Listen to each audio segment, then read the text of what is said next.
হুরে কেলমানরা এসে ধাক্কা দিবে, আরে আর কত ঘুমাবেন, এত ঘুমালে তো চলবে না, আমাদেরকেও তো সময় দিতে হবে। ইন্নানিল মুত্তাকিনা মাফাজা, নিশ্চয়ই মুত্তাকিনদের জন্য রয়েছে সাফল্য, নিশ্চয়ই মুত্তাকিনদের জন্য রয়েছে জান্নাতখানা। বলেন সুবহানাল্লাহ। এখন যদি আমরা প্রশ্ন করি আল্লাহর কাছে, তাহলে মুত্তাকিন কারা? তখন আল্লাহ দেখবেন অন্য আয়াতে বলে দিয়েছে। আল্লাহ বলে, আল্লাযীনা ইউমিনুনা বিল গায়বি ওয়া ইউকিমুনাস সালাতা ওয়া মিম্মা রাযাকনাহুম ইউনফিকুন।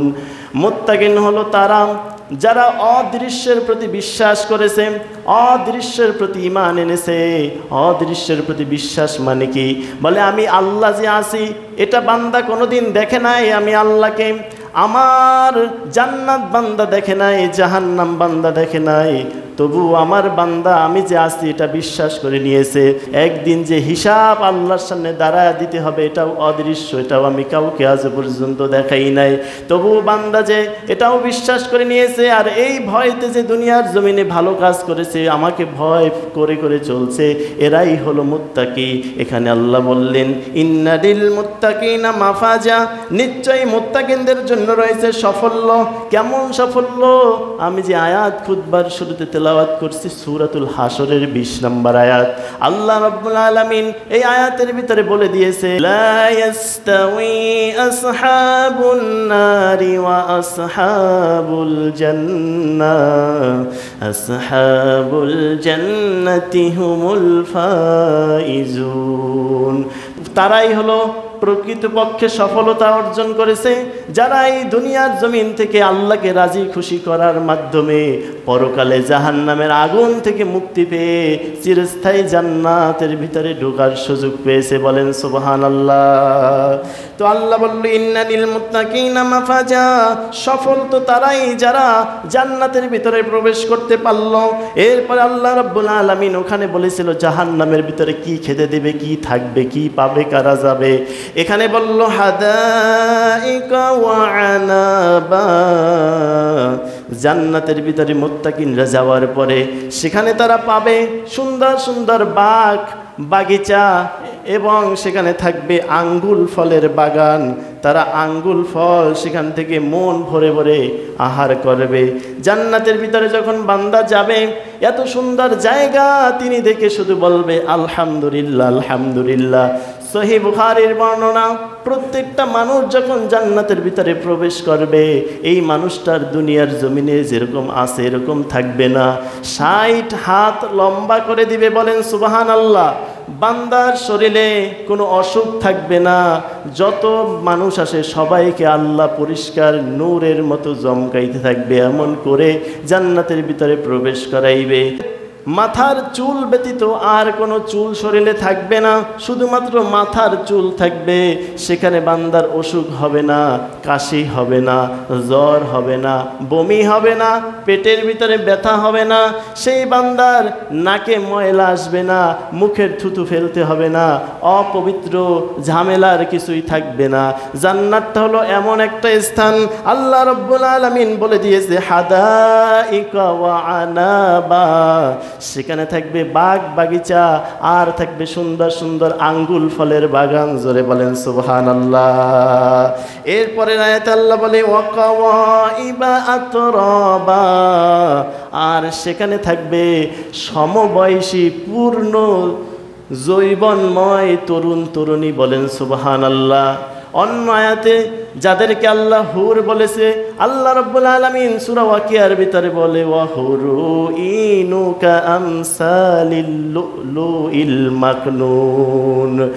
হুরগুলো আমি আল্লাহ এমনভাবে সৃষ্টি করব যারা হবে এত সুন্দর, যারা থাকবে এত লাজুক, যারা থাকবে এত পরিষ্কার, তাদের শরীরের ভিতরে যে রক্ত মাংসগুলো নড়াচড়া করবে এগুলো বাহির থেকে টের পাওয়া যাবে। বলেন সুবহানাল্লাহ। বিশ্বনবী বলেন এই হুরগুলো যদি কোনো জায়গা থেকে দুনিয়ার জমিনে একবার একটু উকি দিত, একবার যদি দুনিয়ার জমিনে একটু আসতো, গোটা পৃথিবী কেমন যেন উজ্জ্বল হয়ে যাইত, মানুষগুলো পাগল হয়ে যাইত, সুঘ্রাণে দুনিয়াটা মগ্ন হয়ে যাইত। এমন হুরে কেলমান জান্নাতের বান্দা বান্দীদের জন্য আল্লাহ তৈরি করে রেখেছে, বলেন সুবহানাল্লাহ। ওয়া কাসান দিহাকা, আর সেখানে থাকবে পরিপূর্ণ পান পাত্র। এর আগে জাহান্নামের কথা আল্লাহ বলেছিল যে সেখানে থাকবে গরম টকবগে ফুটন্ত পানি, বমি আর রক্ত, পুষ, এগুলো গরম করে দিবে। আর এখানে আল্লাহ রাব্বুল আলামিন বলল ওয়া কাসান দিহাকা, সেখানে থাকবে পরিপূর্ণ পান পাত্র, যেটা খাওয়া মাত্র বান্দার তৃষ্ণা জীবনে তারে মিটে যাবে, আর এত সুন্দর লাগবে, সেটা পরিপূর্ণ থাকবে, বান্দার যত ইচ্ছা হবে ততই সে খেতে পারবে, বলেন সুবহানাল্লাহ।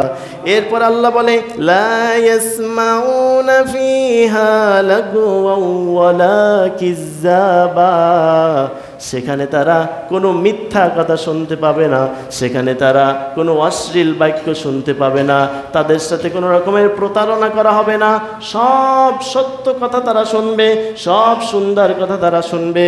এমন একটা জায়গা আমি পন্থী জান্নাতি মানুষের জন্য আমি তৈরি করে রেখেছি।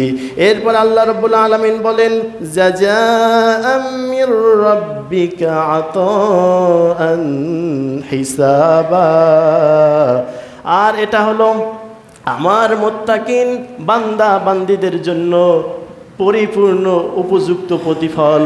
ওখানে আল্লাহ বলেছিল এগুলো হলো জাহান্নামীদের জন্য পরিপূর্ণ উপযুক্ত প্রতিফল, আর এখানে আল্লাহ বলল এই যে নাজ নেয়ামতগুলো এগুলো হলো আমার মুত্তাকিন বান্দা বান্দীদের জন্য পরিপূর্ণ প্রতিফল।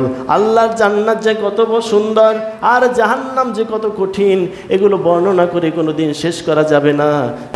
সেখানে বান্দাগুলোকে রেশমি কাপড়ের নীল বর্ণের পোশাক পরায় দেওয়া হবে। বান্দাগুলো প্রতি জুমার দিনে, প্রতি শুক্রবার ওখানে যাবে, একটা শপিং মল থাকবে জান্নাতের ভিতরে, সেখানে যাবে শপিং করার জন্য। আল্লাহর ফেরেশতারা স্লোগান দিয়ে দিয়ে নিয়ে যাবে, আর বান্দাগুলো বলবে আলহামদুলিল্লাহ আলহামদুলিল্লাহ। এক পর্যায়ে অনেক নাজ নেয়ামত বান্দা বান্দিরা উপভোগ করতে থাকবে।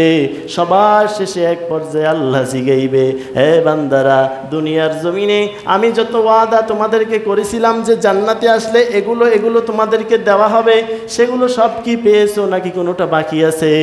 সবাই বলবে আল্লাহ সব পেয়েছি আলহামদুলিল্লাহ। এত সুন্দর জান্নাত যদি আগে জানতাম তাহলে আরো ভালো ভালো বেশি বেশি নেক কাজ করে আসতাম, বলেন সুবহানাল্লাহ। মানুষ পাগল হয়ে যাবে জান্নাতের নাজ নেয়ামত দেখে, জান্নাতের শান্তি আর সুখ দেখে মানুষ পাগল হয়ে আল্লাহকে ডাকতে থাকবে, আল্লাহ সবই তো পেয়েছি, আর পর কি আর চাবো, কিছুই চাওয়ার নাই। আল্লাহ রাব্বুল আলামিন বলবে বান্দা এরপরও একটা জিনিস পাও নাই, বলেন না সুবহানাল্লাহ।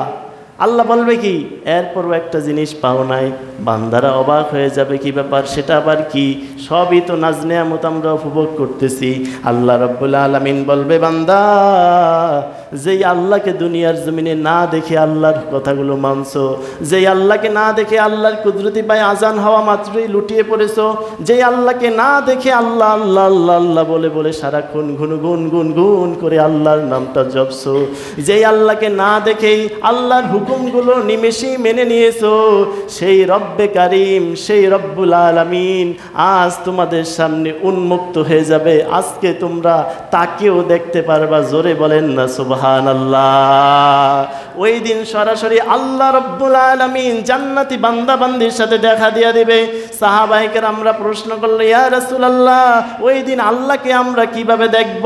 আল্লাহর নবী বলে, তোমরা পূর্ণিমার রাতে যেভাবে আকাশের ভিতরে চন্দ্রটা পরিপূর্ণভাবে ক্লিয়ারভাবে দেখতে পাও, ওরকম স্পষ্টভাবে আল্লাহকে তোমরা ওই দিন দেখতে পাবা। দেখা এমন এক ঘুম দেবে, সবাই ঘুমাইতেছে, এক নজর দেখা মাত্র সবাই ঘুমে মগ্ন হয়ে যাবে। নবীরা ঘুমে চলে গেছে, অলিরা, সাহাবারা, বান্দা বান্দি সবাই ঘুমাইতেছে।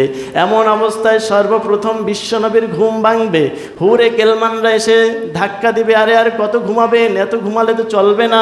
সেই কত হাজার বছর আল্লাহ এসেছিল, একটা ঝলক নূরের ঝমকানি দিয়ে চলে গেছে, সেটা দেখে এত ঘুমাইয়া থাকলে তো চলবে না, আমাদেরকেও তো সময় দিতে হবে। আল্লাহর বান্দার উঠে অবাক হয়ে যাবে, কিরে কি দেখছিলাম? আল্লাহ বলবে ভয় পেও না, যেই রব্বুল আলামিনকে তোমরা না দেখে এত ইবাদত করেছো, ওই আল্লাহ তোমাদের সাথে দেখা দিয়েছিল। বলেন সুবহানাল্লাহ। জান্নাতের ভিতরে একবার যে প্রবেশ করবে আর কোনোদিন তাকে আল্লাহ বের করবে না।